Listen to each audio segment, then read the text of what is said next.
ஒரு சமயம் நானும் எனது நண்பரும் சேர்ந்து அவருக்கு தெரிஞ்ச ஒரு முடிவெட்டும் கடைக்கு சென்றோம்.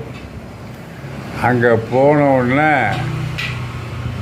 சண்முகம் கொஞ்சம் சீப்பு கொடுப்பா, நான் வெளியே போகணும் அப்படின்னு கேட்டார்.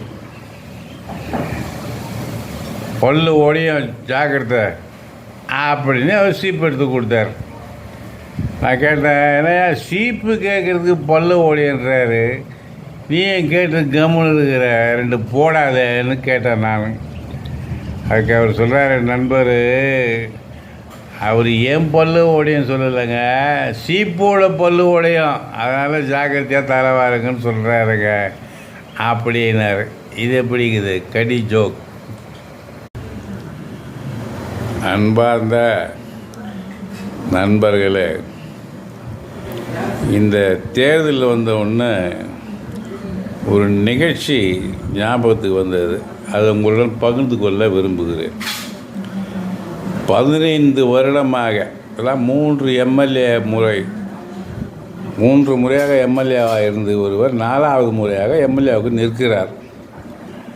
அப்பொழுது முதலாக எலெக்ஷன் நிற்கும் இவர் 3 முறை ஜெயித்தவரை பார்த்து ஒரு பொதுக்கூட்டத்தில் சொல்கிறார், இவர் 3 முறை எம்எல்ஏவாக இருந்தார்,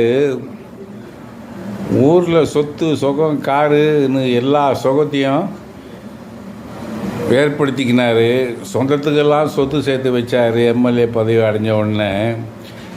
இப்போது ஊரையே கொள்ளடிச்சு கோடீஸ்வரன் ஆனதுக்கப்புறமும் அவர் மறுபடியும் எம்எல்ஏக்கு நிற்கிறாருன்னா அப்போ எவ்வளோ சம்பாதிக்கிறாருன்னு உங்களுக்கு தெரியுதா?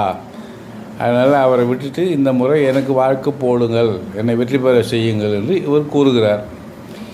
இதை கேட்ட அந்த 3 முறை ஜெயித்த எம்எல்ஏ பேசுகிற ஒரு கூட்டத்தில், ஆம், எதிர்க்கட்சி வேட்பாளர் சொல்வது 100க்கு 100 உண்மை. நான் 3 முறை ஜெயித்தேன், சொத்து சேர்த்தேன், பதவி சுகம் அனுபவித்தேன், ஊருக்கெல்லாம் என் சொந்தக்காரர்களெல்லாம் நல்லது செஞ்சேன். இனிமேல் நான் ஊழல் செய்ய மாட்டேன். ஏனென்றால் என் தேவைகள்லாம் முடிந்து விட்டது.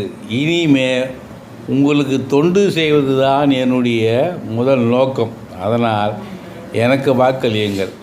ஆனால் அவருக்கு நீங்கள் வாக்களித்தால் என்னை போல் 3 முறை நின்று அவர் சொத்து சேர்த்து கோடீஸ்வரன் ஆனதுக்கப்புறம் தான் உங்களுக்கு சேவை செய்வார். இதை கவனத்தில் வைத்துக்கொண்டு 3 முறை